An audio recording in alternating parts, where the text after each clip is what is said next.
Tuhan berbicara kepada kami.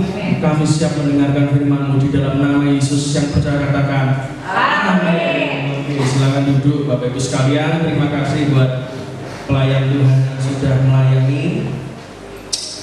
Shalom. Tadi ketika saya duduk saya sedikit tidak terkejut karena lagu terakhir yang Anda nyanyikan adalah Dengan Sayap-Mu. Karena tadi pagi kita di Jombang, lagu terakhir sebelum firman juga Dengan Sayap-Mu juga. Ya, dalam berjalan dengan Roh Kudus itu begitu. Ya. Jadi saudara hari ini harus lebih tajam untuk mendengar suara Tuhan. Kenapa? Karena memang kekristenan itu kita hidup di dua dimensi. Yang pertama dimensi fisik, yang dua dimensi spiritual yang tidak terlihat. Jadi kalau saudara mau hidupnya sungguh-sungguh di hadapan Tuhan, pasti tidak mungkin nabrak-nabrak. Gitu. Banyak orang yang hidupnya hari-hari ini mengalami kegoncangan terus. Saya perhatikan itu. Kenapa? Ya karena mereka tidak ngerti dimensi spirit. Makanya hidupnya nabrak terus, ngambil keputusan salah, melakukan sesuatu salah, akhirnya hidupnya jatuh bangun terus. Dan itu membuat kita mungkin capek, ya dong, kita frustasi, kok Tuhan kok banyak masalah. Sebetulnya enggak. Yang bikin masalah itu kita sendiri, karena engkau tidak dengar-dengaran akan suara Tuhan. Jadi hari ini saya akan cerita sedikit tentang satu pribadi yang mungkin selama ini kita gunakan setiap tahun, tetapi kita lupakan setiap hari. Siapa itu? Roh Kudus. Ya toh? Setiap tahun kita ingat 10 hari pencurahan Roh Kudus, kita ingat Roh Kudus. Roh Kudus diajari Roh Kudus itu pribadi yang begini. Roh Kudus itu punya kuasa. Roh Kudus semua diajari 10 hari. Gereja Pantekosta. Tetapi di setiap hari kita hampir menjalani kehidupan kita melupakan pribadi Roh Kudus. Dan hari ini saya tergerak untuk menceritakan ini. Saya akan mulai dengan satu kesaksian dulu. Bapak Ibu sekalian, beberapa bulan yang lalu Tuhan bicara sama saya dua hal setidaknya. Saya cerita nanti tak perintahkan Ferry itu edit juga. Jadi dua hal Tuhan bicara. Yang pertama adalah kamu nanti akan khotbah kemana-mana. Itu kondisi saya berpindah kemana-mana waktu itu. Dan yang kedua, nanti kamu akan bersentuhan dengan orang yang duitnya M ke atas. Waduh, saya lihat. Wah, biasanya saya kumpulnya sama Mbak Ika, triliun. Ya, ini kok bersentuhan sama M. Ya, nah, ternyata yang pertama terjadi. Saya ngomong sama istri saya waktu itu di kamar, ya, dia masih tidur kan. Habisnya aku khotbah kemana-mana. Dia ketawa, biasa Abraham itu kalau cerita janji Tuhan sama Sarah mesti ketawa. Nggak percaya gitu. Saya ngundang sopo. Sing kenal kowe ya sapa? Karena ya wong banjir tok ya. Wong banjir karena pendetane ya ora tau ngundang kecuali DKI. Soalnya kepepet ya, Pak. Karena stok kok ya. Nah, saya bilang begitu. 3 hari kemudian, tiba-tiba selama 2 minggu undangan itu datang semua. Dari gereja-gereja yang saya tidak pernah tahu nama denominasinya, tidak pernah dengar sebelumnya. Tadi aja yang di Jombang tuh GNP. Jenenge doang banget, GNP kasih namanya Jombang. Itu kalau GNP-nya diuraikan lagi lebih panjang lagi. Dan saya baru ngerti pendetanya hari ini tadi. Dan jalannya masuk tidak karena waktu kita ibadah depannya ada peresmian sekolah bupati datang, bupati Jombang. Jadi kita tuh sebetulnya pergerakan kita tuh sudah sekelas bupati. Amin. Iya toh. Saya kemarin sudah di rumahnya dinas bupati. Makanya heran hari ini kita khotbah depannya bupati. Saking kita tidak nyebrang makan. Karena ini soalnya. Jadi itu terjadi dalam waktu 2 minggu. Wah, itu penuh sampai Desember kan, saudara tahu. Dan yang kedua terjadi juga, nanti saya akan cerita juga. Nah, berbicara tentang yang satu ini, saya jalani terus sampai bulan-bulan ini, sampai September akhir. Beberapa hari yang lalu, ketika saya di toko tidak mikir apa-apa, tidak mikir pelayanan, tidak mikir apa-apa. Tiba-tiba saya dengar Roh Kudus ngomong, mulai sekarang stop pelayanan keluar sampai November. Kaget loh, di stop. Ini kan sudah janji Tuhan ini, ya toh. Wong pelayan datang sendiri kok, saya tidak minta-minta kayak orang lain gitu. Undangan aku gitu, kayak orang golek-golek orang paten. Ya toh, kita yang dicari kok. Saya bilang, tidak salah kan? Stop sampai November, diam. Dengar Tuhan ngomong.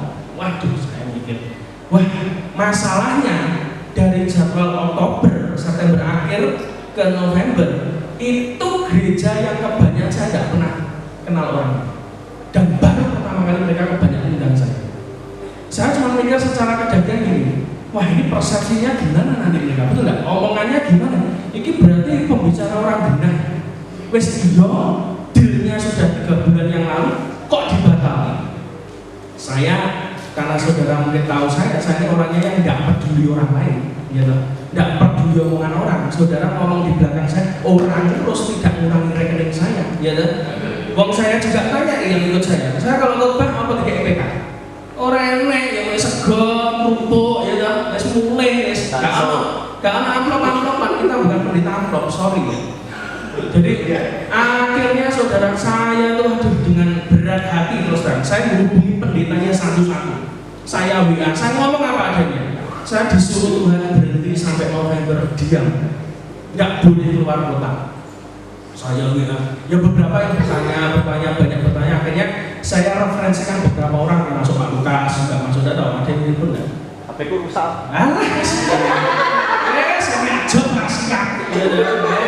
Ini kita referensinya apa? Lukas, Yeremia, terus apa mana? Dewa, Pak Trinilwong, dia saya lihat berapa yang jadi saya mereferensikan beberapa orang. Dan orang yang saya referensikan dan konsumen, tambah batal kenapa? Aku dikatakan berhenti kok. Lah kenapa begitu? Tak ceritakan. Saya nggak ngerti waktu itu jawabannya. Ya sudah, mereka menghormati keputusan saya, ya sudahlah. Mereka kenal saya beberapa orang ini, dan akhirnya sudah selesai. Bapak sekalian, sebetulnya secara daging bagi seorang yang melayani Tuhan, ya kalau diundang kemana-mana itu adalah pencapaian, betul nggak? Iya, pencapaian. Anda terkenal, bener nggak?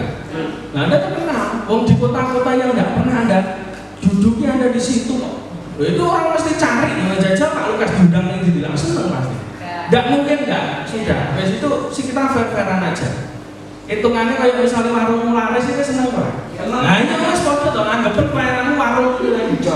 Jawabmu akeh nggak Pak Trinil kan seneng nggak jawabnya mijen akeh gitu. Itu apa? Akhirnya saya berdua ya, aduh, gak enak. Saya dalam hati gini, aduh kenapa ya waktu di puncak, kenapa kok Tuhan suruh stop semua? Buat saya ya berat, jelas berat. Tapi ketika saya mulai merenung ada beberapa poin yang Tuhan bicara. Yang pertama adalah ini, saya dapatkan orang yang bisa berjalan dengan Tuhan adalah orang yang mau berhenti ketika Tuhan mau berhenti. Banyak di antara kita tuh terlalu semangat ikut Tuhan, ya toh. Akhirnya kita gas terus, bahkan tanpa rem. Tapi ketika Tuhan mau berhenti, karena Tuhan ngerti ada sesuatu yang bahaya di depan, kita tidak mau berhenti. Berapa banyak pendeta jatuh karena itu? Dan saya diingatkan, iya benar juga ya. Banyak pendeta yang sudah mulai naik daun kayak ular, ular kan naik daun, tiba-tiba jatuh. Wah itu. Terus yang kedua, saya ini belajar gini. Saya nggak terlalu tanya Roh Kudus tentang ini, karena saya tahu bahwa Tuhan itu kalau ngomong sesuatu buat saya itu harga mati. Orang mau ngomong apapun buat saya lakukan. Orang ngomong dipertimbangkan dulu, jangan-jangan itu tidak dari Tuhan. Karena mosok Tuhan nyuruh kita berhenti pelayanan. Tak kasih tahu. Paulus pun pernah disuruh Tuhan untuk berhenti tidak pengajian ke satu kota. Padahal di Alkitab banyak orang-orang rasul dicegah oleh Roh Kudus untuk masuk ke satu kota. Karena dengan maksud tujuan lain. Tapi whatever lah, orang mungkin perhatian. Tapi saya bilang gini, ketaatan itu lebih penting sekalipun engkau tidak ngerti. Orang taat itu tidak perlu mengerti kenapa Tuhan suruh. Abraham itu disuruh Tuhan keluar dari rumah sanak saudaranya di Kasdim untuk pergi ke negeri yang akan ditunjukkan. Dia posisinya tidak ngerti. Dan Alkitab berkata dia tidak pernah tanya. Karena itu dia mendapatkan janji Tuhan yang luar biasa. Orang yang gak koyan takon, gak koyan protes, itu adalah orang yang dikenal Tuhan. Taat itu tidak perlu bertanya. Tidak perlu mempertanyakan kenapa Tuhan. Sama seperti anak saya meninggal. Yang pertama itu, saya tidak bertanya pada Tuhan. Istri saya jelas tanya, protes. Tapi buat saya tidak perlu tanya. Karena saya tahu ada rencana Tuhan yang lain. Yang ketiga, yang saya dapatkan adalah lebih baik Anda dan saya itu kehilangan pelayan daripada Anda kehilangan kepekaan suara Tuhan. Itu buat saya lebih penting.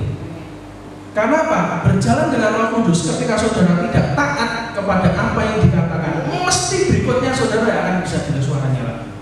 Suara itu akan semakin redup, dan yang saudara dengar bukan lagi the voice-nya Tuhan, tapi the noise-nya dunia. Dunia itu hanya nyamuk. Coba lihat, banyak saya melihat hamba-hamba Tuhan yang dulu awalnya mereka bergerak dalam kuasa Roh Kudus hebat, tetapi di akhir-akhir mereka penuh dengan kedagingan. Damjeneng, ya toh? Damjeneng, ya toh? Damjeneng itu maksudnya apa ya? Serakah nama, cari nama. Loh kenapa? Saya nggak heran, karena memang ada orang yang mengawali dengan roh, tapi mengakhiri dengan daging. Kenapa? Karena dia tidak pernah taat pada suara Tuhan. Dan tuntunan Tuhan itu harus perhatikan hari ini. Roh Kudus itu tuntunannya day by day, hari demi hari. Jadi kalau saya sudah diputuskan Tuhan berhenti, ya saya akan berhenti. Lebih baik kehilangan itu. Buat apa? Karena saya tidak hidup dari pelayanan. Dan pelayanan itu pun nggak bisa menghidupi saya. Mau saya keluar duit terus, bensin, tol, segala macam, bayari segala macam, itu keluar duit terus. Jadi buat saya lebih baik kehilangan pelayanan daripada Anda kehilangan kepekaan suara Tuhan. Yang keempat, terkadang ini yang penting. Ketika saudara mulai nanti dipakai Tuhan, ya toh kemana-mana, ingat ya, ada satu jebakan di mana saudara itu merasa bahwa kau dipakai Tuhan. Itu jebakan yang sering terjadi di kalangan hamba Tuhan. Orang yang sudah merasa dipakai Tuhan itu mulai bergeser, tidak lagi melayani Tuhan tetapi melayani manusia. Apalagi ketika dia melayani, ada manusia-manusia yang memberi pujian kepada dia seperti khotbahnya pas ya, khotbahnya kok cocok ya, itu yang saya gumuli loh, kok Bapak khotbahkan ya, itu pasti kita senang. Betul ya Pak Lukas ya, pasti senang. Kenapa? Yang kita siapkan, kita gumuli, kita sampaikan kepada jemaat itu jawaban. Wah, kita merasa, wah aku dipakai Tuhan. Nah, mulai hati-hati. Ingat ya, kesombongan itu tipis. Kesombongan itu tipis. Dan ketika kau mengizinkan kesombongan itu membuat hidup saudara dalam pelayananmu, maka percayalah, Roh Kudus akan pelan-pelan mundur dari hidup saudara. Itu yang paling bahaya. Dan biasanya, saya mau beritahu, Roh Kudus kalau mundur dalam hidup kita itu tidak rame-rame. Kalau Roh Kudus melawat gerejanya, wah ada yang bahasa roh, nangis, teriak-teriak, kejat-kejat, gulung kuming, ya toh, pelepasan. Itu Roh Kudus melawat. Tapi kalau Roh Kudus meninggalkan saudara, dia tidak akan kayak begitu. Pelan-pelan, tapi tiba-tiba saudara jadi Farisi. Saudara merasa sok suci, nyalakan orang lain. Saudara merasa pelayanan paling benar, ya toh, betul ya Pak Daniel ya. Paling itu lagi ya toh. Saudara merasa dirimu paling benar, yang lain salah. Itu spirit kok. Loh, contohnya ada Pak, kita ada Farisi. Orang-orang Farisi ahli Taurat yang ada di bait imam-imam yang pakai jubah mewah itu ketika Yesus hadir, mereka lupa yang dinantikan adalah Yesus. Dia merasa bahwa dia tetap dipakai Tuhan. Orang Farisi itu kalau saya pikir ya tidak ada salahnya. Salahnya cuma satu, dia iri dengan kehadiran Yesus ke dunia. Yang harusnya dia berkata inilah Mesias anak Allah, tapi mereka merasa mandat dan otoritas itu ada pada dirinya, pada institusinya, pada Roh Tuhan sudah mundur dari bait Allah. Amin. Jadi saudara harus perhatikan ini. Yang kelima yang saya dapatkan dari kejadian hidup saya adalah jadilah pembawa pesan Tuhan, bukan pesan titipan. Hari-hari ini pengkhotbahnya ya, pertama khotbahnya tajam dari Roh Kudus, cocok terus. Lama-lama apa? Order by order. Karena itu ketika saya pelayanan ke gereja manapun, saya paling menghindari kalau ngobrol dengan pendetanya terlalu lama. Loh kenapa? Pasti dia akan cerita tentang kondisi jemaatnya. Jemaatnya begini, nggak mau nyumbang, nggak mau perpuluhan, si A pelit, si B pelit, wah itu cerita semua pasti. Dan saya menghindari cerita-cerita begitu. Kenapa? Saya ini sedang membawa pesan Tuhan dan bukan membawa orderannya pendeta untuk khotbah. Beda. Tidak ada satu orang pun yang bisa membeli mulut kita. Ingat ya, jadi hamba Tuhan itu harus punya tulang punggung. Tidak ada institusi apapun yang bisa beli mulut saya untuk request. Makanya saya ini kan dibenci orang. Kenapa? Saya ngomong apa yang Tuhan ngomong. Dan resikonya ya harus pembaptis ngomong yang Tuhan ngomong, dia dibenci oleh orang ahli Farisi dan orang. Yesus pun membawa pesan dari kerajaan Allah, dia pun dibenci oleh institusi resmi gereja waktu itu, yaitu Bait Allah. Dan itu resiko. Tapi belajar bahwa kita ini melayani Tuhan, apapun pelayanan saudara-saudara khotbah, saudara present musik dan lain sebagainya, saudara ini sedang membawa satu pesan Tuhan dalam setiap bagian hidup saudara. Jangan saudara abaikan. Semua pesan yang datang dalam hidup kita itu penting bagi Tuhan.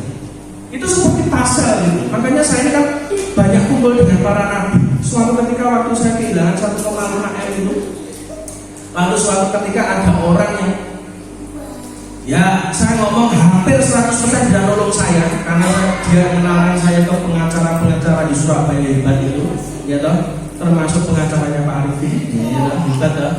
Itu saya dikenalkan, itu saya sudah telepon segala macam, dikenalkan dengan kompol juga, ya toh, melatih 3 dan sebagainya. Saya pulang, tapi tidak sejahtera saya. Saya merasa dulu, kok begini, kok jadi mengandalkan manusia. Tiba-tiba Roh Kudus buat saya gelisah. Kamu kan sudah tak suruh 6 tahun lalu merelakan. Kenapa sekarang ketika ada orang yang menawarkan bantuan, kamu merasa bahwa orang itu bisa menolong kamu?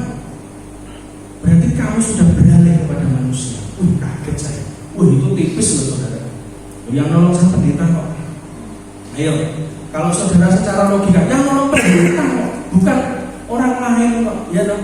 Ya mestinya kan dari Tuhan. Kalau saudara pikir kan begitu, enak baik. Tapi saya enggak. Saya sudah melewati fase-fase tipis-tipis ya begitu. Dan saya memutuskan oke. Lalu pulang, ketika nyampe di rumah di toko, tiba-tiba Roh Kudus ngomong, sekarang kamu pilih. Kamu mau duitmu itu kamu kejar lagi 1,5 miliar, atau kamu rilis dengan kontrak Tuhan. Langsung saya kembali ke kamar, saya ngomong sama istri saya. Ya, Tuhan ngomong. Ini kemarin kan aku sudah ke Surabaya ya. Istilahnya ditemukan dengan orang-orang yang tanda kutip pasti bisa nolong. Mau pakai cara halus bisa, cara kasar juga bisa. Gitu, enak dong, mesti gampang. Tinggal kasih surat perjanjian, tanda tangan notaris, diurus selesai. Hasil bagi 2. Saya ngomong, tapi Tuhan ngomong, kamu mau rilis apa kamu ngandalin manusia? Istri saya ngomong, berapa hari ini aku juga mikir gitu. Kok kita ini kok kayaknya dipertemukan dengan orang ini, kok kita merasa orang ini jadi jawaban buat kita. Kita mulai beralih dari Tuhan kepada manusia. Alkitab ngomong apa? Celakalah orang yang mengandalkan manusia dan mengandalkan kekuatannya. Celaka. Ya sudah, akhirnya saya putuskan, saya telepon orang itu. Sorry, saya ceritakan Tuhan ngomong begini, tak relakan.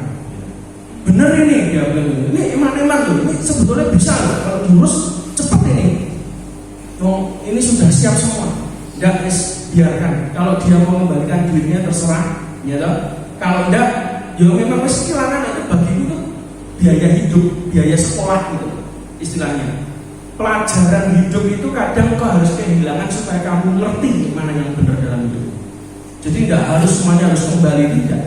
Orang-orang hebat di Alkitab pasti pernah memasuki fase kehilangan dalam hidupnya. Cek bebek, kehilangan harta, kehilangan jabatan, kehilangan orang yang dikasih.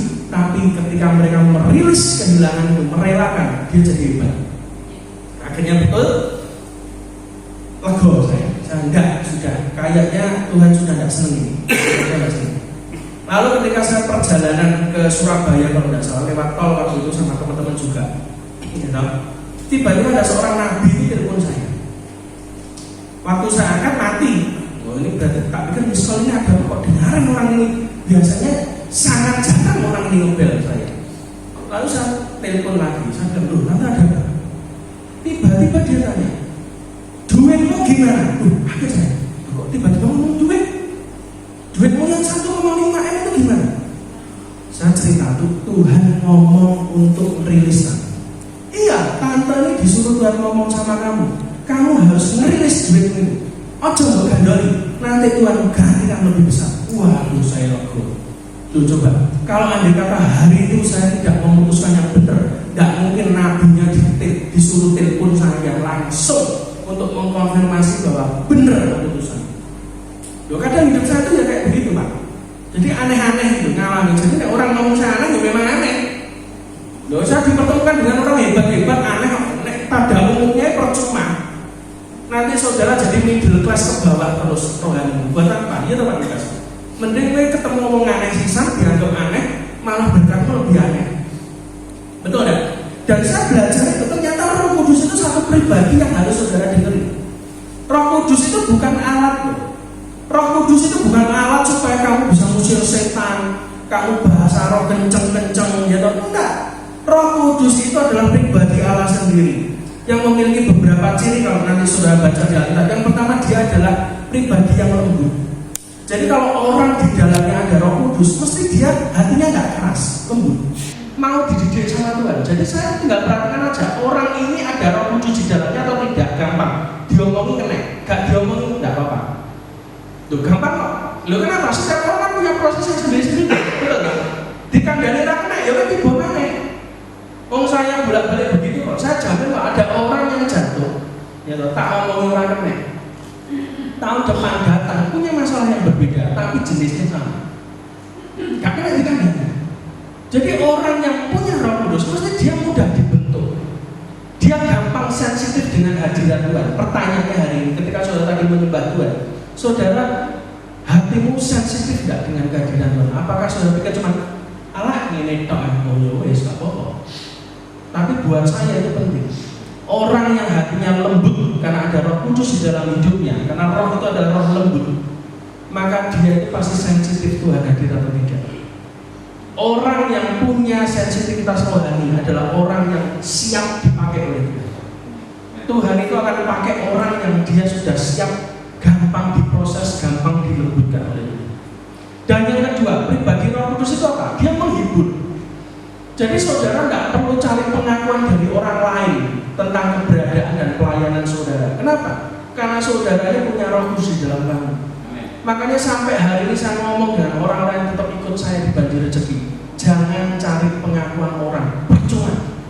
Hari ini orang muji kamu, besok pegang omongan saya. Dia adalah orang yang paling banyak menjelek-jelekan kamu di luar. Bener gak? Iya. Jadi saya ngomong sama Pak Lukas, wong sing ngelak-ngelak aku Pak Lukas, wis pernah terima berkat teko tanganku. Ceken wong iki. Terima duit teko tangan. Siapapun. Iya dong, wani aku ngomong. Nek iku coba edit. Buat saya, Roh Kudus itu penghibur. Enggak perlu kita cari pengakuan orang supaya mau diterima. Lah ngapain? Hidupmu itu sudah diterima ketika kamu datang pada Tuhan. Jangan kamu tuh suka dengan perkenanan manusia, itu gila buat saya.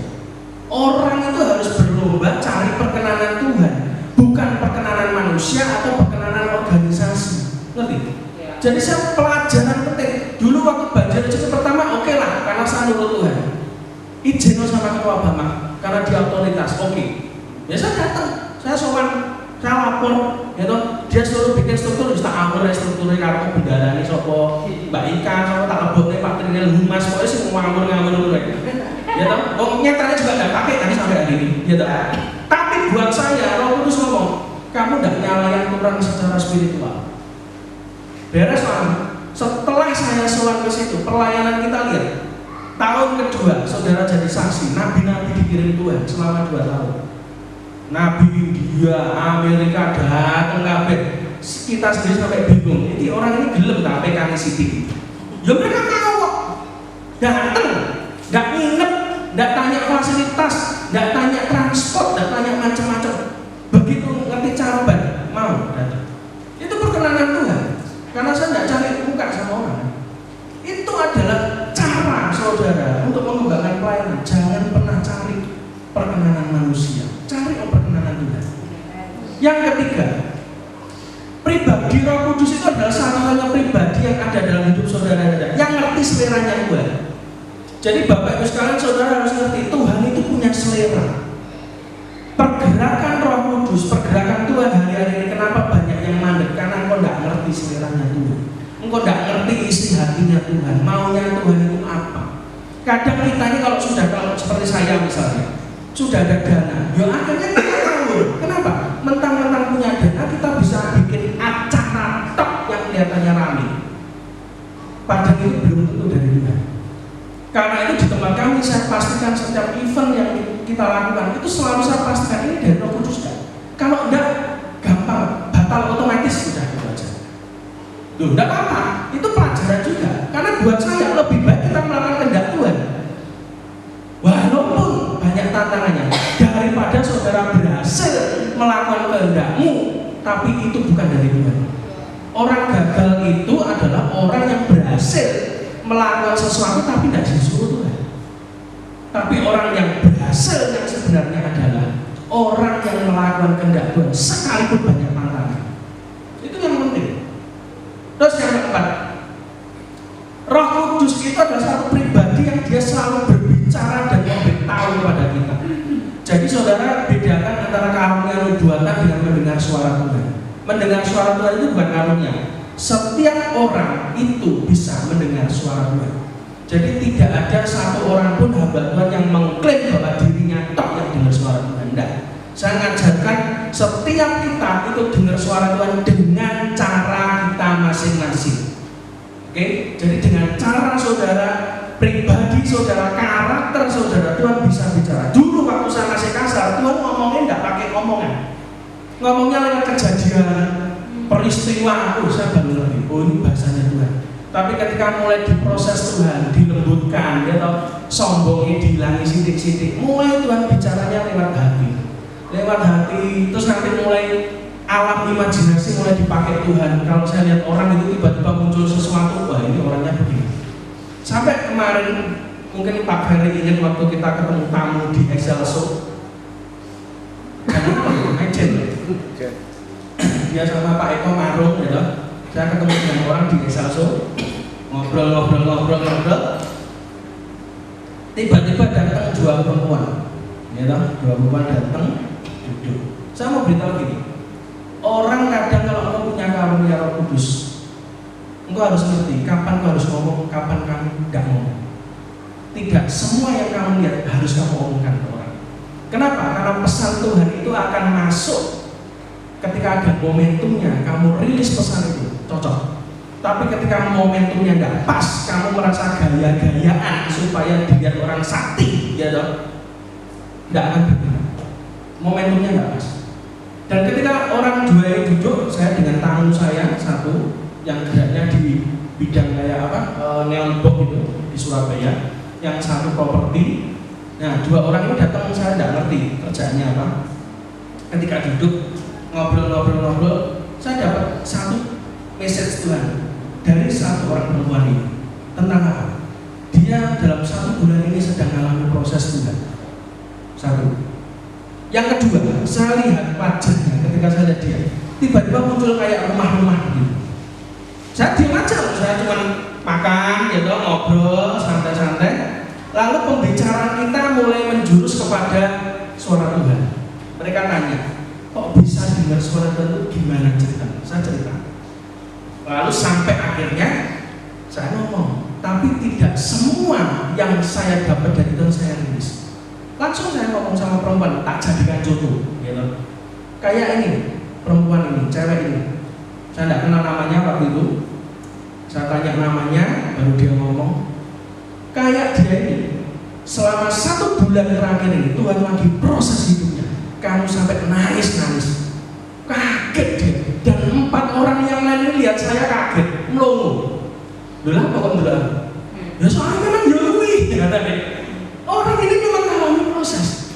Oh ya, tapi aku nggak perlu ngomong, aku cuma ngasih contoh aja. Kenapa aku nggak ngomong sama dia? Pertama Tuhan tidak nyuruh. Yang kedua, memang itu proses hidupnya, tidak perlu diomong apa-apa. Kadang ada dalam hidup kita tuh proses yang memang kau tuh harus lewati gitu. Tidak usah komplain, tidak usah protes. Itu nanti selesai dengan sendirinya. Langsung saya ngomong yang kedua. Kamu itu apa kerja di properti, saudara? Wah gitu. Iya, saya ini dipercaya admin sebuah perumahan di Sidoarjo. Loh, cocok loh. Ya loh, andai kata saya besok kan izin saya, beneran. Tapi saya kan belajar apa?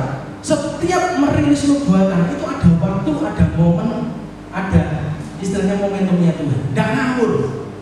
Jadi orang yang ketemu kita pun tidak kaget. Kadang ada orang yang berkarunia ketemu dengan orang lain ngomong segala macam. Saya diomong bingung. Ini wong edan apa wong gendeng apa ya maklum toh. Kadang orang yang dikasih pesan itu tidak siap masalahnya, tidak kenal kamu siapa, ya toh. Tapi kita harus belajar itu untuk rendah hati, ngerti momentumnya Tuhan, bahwa Roh Kudus itu tetap memberitahu kita. Makanya kalau sudah nanti terjadi sesuatu di depan, doamu lebih kencang. Ketika doamu lebih kencang, maka engkau akan diberitahu ke depan itu akan ada apa dalam hidupmu. Jangan ke sana, jangan ke sana, jangan. Mungkin tidak lewat dirimu sendiri, tapi Tuhan bisa pakai orang lain ngomong ke kamu. Seperti anak saya, waktu dulu umur 3 tahun, masih kecil. Ketika mamahnya akan menghadapi proses dalam hidupnya, tiba-tiba si Abi umur 3 tahun masuk ke kamar. Dia bilang sama mamanya, "Mak, kamu tuh puasa dan jadi wanita bijak." Anak 3 tahun bisa ngerti bahasa tentang puasa dan bisa ngerti tentang wanita bijak. Siapa yang beritahu dia? Tidak ada. Kemarin temennya ketakutan. Kenapa? Waktu dia les Inggris, temennya diajak ke rumahnya misnya di bagian belakang karena memang bangunan kuno. Ditunjuk, ini loh ada perempuannya rambut panjang. Ya sejak itu konconya di les kafe. Ya kadang bocah-bocah harus diajari begitu memang. Tapi diajari untuk menempatkan diri. Tapi Tuhan sampai hari ini akan berbicara kepada saudara. Roh Kudus itu akan berbicara ketika kau akan memulai bisnis dengan seseorang. Perhatikan, tanya Roh Kudus dulu, orang ini benar apa tidak. Jangan saudara pikir kalau orang itu ngomongnya oke, baik, meyakinkan, itu dari Tuhan. Salah. Kadang jebakan-jebakan seperti yang membuat kamu bangkrut. Saya pun terjebak dengan orang-orang seperti itu. Kelihatannya rohani, pelayanan, ya toh, gereja isu amat sore bengi, ya toh, terus cerita tentang investasi segala macam. Ternyata itu song. Dan itu terjadi dari mana? Pasien saya dari Surabaya ditipu temennya 2,5 M. Hari ini dia masukkan 2,5 M, 3 hari kemudian sudah tidak ngerti dananya mana. Dan celakanya orang ini setor dana karena utang saudaranya. Wah, dia diuber saudaranya sekarang. Ditanya itu setiap hari, kapan bisa bayar, kapan bisa stres. Kenapa? Karena dia pikir ini teman gereja, ini teman pelayanan, gak mungkin nipu. Padahal orang seperti itu malah orang yang nipu. Jadi hari ini saya jadi saudara, jangan mudah percaya dengan orang yang kelihatannya pelayanannya bagus di gereja, itu malah kecelakaan. Tanya Roh Kudus, apakah kau harus memasukkan dirimu bersama dengan Tuhan? Itu penting. Kalau tidak, kapalmu akan karam. Amin. Yang kelima, dan pribadi inilah yang memberi saudara saya kuasa. Memberi kuasa untuk apa? Untuk semua hal, menyelesaikan persoalan, termasuk persoalanmu dan persoalan orang lain. Beberapa waktu lalu saya kaget ketika tiba-tiba saya ditelepon oleh seseorang, tante-tante sudah tua. Dia telepon, dia cerita segala macam tentang hidupnya, dan sejak itu kita akrab. Ya toh, tante-tante ini ya di kota luar kota. Singkat cerita, ketemu secara fisik, lalu sudah lama kita ngobrol segala macam, dia support kita, dan saya terkejut. Orang ini nggak bisa pakai ATM. Ya toh, ketika masuk ke Indomaret, yo minta tolong ambil duit 1 juta. Lah kok aku sendiri ngomong, aku soalnya gak bisa. Wong sugih gak bisa ATM. Saya mikir, yo sugih sampai loh. Betul. Terus gini tak masukin, tapi nanti pilih tante sendiri yang masukkan. Ya, tak masukkan. Terus dia ketik pinnya toh. Saya nggak lihat pinnya. Saya lihat di layar duitnya gitu. Itu orang penting mengaku emangnya pengen nyolong. Terus saya lihat di layar duitnya lu pengen kayak bang duitku bayang. Wah kan, lah ini ATM tiba kering, wah oke. Yo, saya ingatkan celani jabut, ambil 1 juta tok, padahal digitnya oke. Loh, saya kan dipertemukan dengan orang yang M. Bayangkan saudara, Sampai suatu ketika beliau ini telepon, ya kemarin telepon, nangis, habis nangis, saya nanti habis nangis. Karena pertama kali dia telepon saya, tiba-tiba Roh Kudus ngomong sama saya untuk dia, Tante, Tuhan ngomong jangan susah lagi. Ternyata dia habis ditinggal oleh suaminya meninggal. Dia susah. Tiap ingat suaminya mesti nangis terus. Ya toh. Kemarin telepon lagi. Telepon dia bingung ya toh, karena anaknya itu yang ketua badminton sekotanya dia itu masuk rumah sakit muntaber opname. Ya toh, dia bingung, tidak ada transport segala macam. Tapi akhirnya singkat cerita ada saudara-saudara dan teman yang bantu bawa ke Surabaya ke rumah sakit. Lalu masuk ke situ dia telepon saya. Nyonya dua anaknya tante, loh nyapa anaknya? Muntah-muntah, wah dia cerita dulu. Terus cerita panjang lebar saya pikir Tuhan ini nek tante-tante cerita kan biasanya luar. Dan saya pikir lagi barangku teko kabeh gitu. Ini satu kata aja buat tante. Saya doa, Roh Kudus ngomong apa? Tiba-tiba Roh Kudus ngomong, wes beres saya ngatur Tuhan. Saya bilang, tante, wes beres saya ngatur Tuhan. Loh, ya itu kata saya tak tunggu. Ya itu, lega tante, dengar itu lega, bener, wes terima kasih, ditutup. Iya jajan, orang transfer apa ya, langsung gitu. Tapi buat saya tidak apa-apa, aku kurang memanfaatkan dia kok. Tapi itu bukti bahwa kalau saudara punya kedalaman dengan Tuhan, setiap perkataan yang kau ucapkan itu jadi jawaban buat orang. Amin. Loh bayangkan, saya dipertemukan dengan orang yang kayak begitu, tak buka sedikit, tapi kayak di tengah. Itu anak tante Wi yang punya pabrik gula tetes stevia dan perusahaan yang lain. Hari ini dia minta didoakan, kenapa? Anaknya dan mantunya pergi ke Cina datangkan 2 mesin gede. Dia ke sana 2 minggu untuk pesen, untuk produksi, karena makin besar. Ayo coba, enak loh. Nanti banjir rezeki, nek ditanyai danane kok ndi yo teko ngono kuwi cik. Tapi ora tak ciprati kowe tenang ya. Enak men, golek dhewe. Itu Pak Lukas. Lho, golek dhewe, berkate dhewe. Ono mangkane. Aja ngejekne wong siji tok percuma, ngejekne Tuhan. Ya toh, itu kan digitnya kan oke, karena transfer kilo kan gampang, betul. Tapi sampai hari ini puji Tuhan saya tidak pernah minta. Ya toh, tapi kita betul kan janji Tuhan 3 bulan lalu kamu kan dipertemukan dengan orang-orang yang kemarin di Solo ketemu juga sama ini teman-teman ini juga ngerti yang kumpul itu di Jakmangan yang adem ayam warang-warang itu. Itu tiba semua podo seling di bandang eman. Mau coba, wong sugih ini dinanti umat. Ya toh, ditipu 1 M, 2 M, walah semaine M kabeh. Saya pikir-pikir Tuhan, mereka ya pasti ya. Bener ketemu dengan orang yang M ke atas. Buh mendring, buh miliar gitu kan nggak ngerti. Pokoknya ketemu dengan orang-orang itu. Dan itu adalah Roh Kudus. Makanya saudara harus belajar. Walaupun saya dulu sampai pikir Pak Lukas, yang Caruban itu terus berkembang. Jemaat sugih sak pira paling banter ya jemaat paling sugih itu Komas tuh. Bener kan? Iya. Jadi ini tibake kalah karo bakul tek gula tetes. Mak-mak ya dijite oke ngene atek bisa bayang. Saya sampai mikir, saya sempat tanya, kok iso akeh men? Iya, soalnya anakku yang belum si transfer terus aku enggak pernah tak pakai. Oh, buat transfer ning aku. Jadi transfer anak terus loh, puluhan loh. Tapi gak pernah digawe, wong gawe ini sedina pengen 1 juta. Ya toh 1 juta pun sik kurang untuk 2 minggu. Ya toh makane yo apa? Makanya saudara, saya ini percaya gini, saudara pelayanan jangan mau berduit, duit mau bersaudara. Dulu saya pikir juga begitu Caruban nek opo itu Tuhan, mending mbok geser dikit ke Madiun gitu loh. Sik rada sugih-sugih gajahe ning kono kabeh ya toh. Ning kono gajahe. Ning kene kebun maksudnya, gak gede-gede lah. Tapi Tuhan ngomong, kamu di kota kecil, yang besar itu bisa datang dengan kok. Amin. Kenapa? Yesaya 60, kekayaan bangsa-bangsa itu datang dengan. Amin. Loh, Pak Lukas, rasa boleh oh bule sudah di sini. Ya, profetik kok. Iya. Bangsa-bangsa itu tadi dan Nabi kan sudah mengalami duluan, nabi-nabi teko, ya toh. Ya betul enggak? Tapi kita belajar berjalan dengan Roh Kudus itu enak.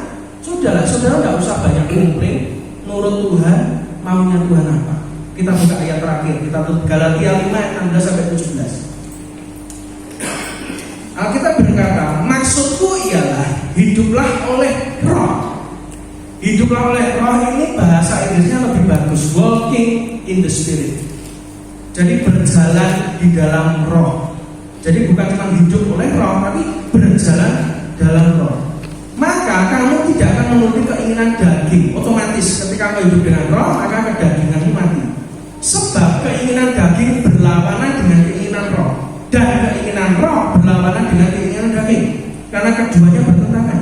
Sehingga kamu setiap kali tidak melakukan apa yang kamu kehendaki. Bapak Ibu sekalian, ketika saya membaca ayat ini, saya dapatkan sesuatu. Roh Kudus tidak akan mengajak engkau berjalan selama engkau masih hidup. Kok bisa? Hidup apa ya? Kedagingan. Roh Kudus hanya akan berjalan dengan orang yang sudah mati kedagingan. Karena itu kalau saudara hidup masih gampang tersinggung, berarti saudara masih hidup daging. Ya toh, jenazah itu kalau mau cubit ya tetap orang bales. Kenapa? Dia sudah mati. Sama, kedagingan itu masih hidup atau tidak? Cekkan. Ketika ada orang yang ngomongin saudara, saudara masih sakit hati enggak? Saya sudah pada level pedot misalnya. Sopo sih gak ngomongin banjir rezeki ini gurih. Wong sing tak makan nyopot kabeh kok. Betul enggak? Terus terang, tapi buat saya, ya sudah, omongan jelek itu mendoakan saya sebetulnya. Dengan cara menjelekkan. Tapi Tuhan mereka-rekakan yang jahat, tapi Tuhan mereka-rekakan yang gitu. Makanya aku tujuannya terus ketemu yang ke atas. Semakin orang menjelek-jelekan saudara dan saudara masih tersinggung, berarti daging masih hidup. Saya bener Pak Tenil, gebior. Loh iya loh, ini kok stres, betul enggak? Loh, tiap orang itu punya karakternya, betul enggak? Orang itu sing seneng kuwi yo mesti apik karo kowe, sing gak seneng yo mesti elek karo kowe. Karena itu saya ngomong, kalau kamu itu pengen ngerti jeleknya saya, tanya karo wong sing ora seneng karo aku.